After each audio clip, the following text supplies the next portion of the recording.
ఎర్రటి ఎండాకాలం కూడా కాదు, అడపాదడపా వర్షాలు కూడా పడుతూనే ఉన్నాయి. అయినా కూడా పాపం వీళ్లకు తాగేటందుకు నీళ్లు లేక మస్తు గోసపడుతున్నారట. కొమరంభీం ఆసిఫాబాద్ జిల్లా కాగజ్నగర్ మండలంలా బట్టుపల్లి ఊళ్ళే ముచ్చటిదే. పొద్దున్న లేచిన కానుంచి ఏ పని చేద్దామన్నా నీళ్లు లేందే నడవదాయే. చాలా రోజుల సంది మంచి నీళ్లకు మస్తు గోసపడుతున్నారట. ఇక అధికారుల దృష్టికి ఎన్ని మాటలు తీసుకుపోయినా వీళ్ల నీళ్ల తక్లీబులు మాత్రం తీర్తలేవట.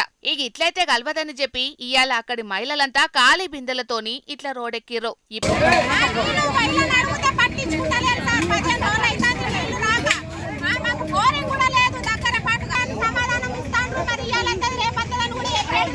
ఇప్పటికైనా పెద్ద అధికారులు మా తిప్పలు తీరవాలని డిమాండ్ చేసిండ్రు అక్కడి మహిళలు.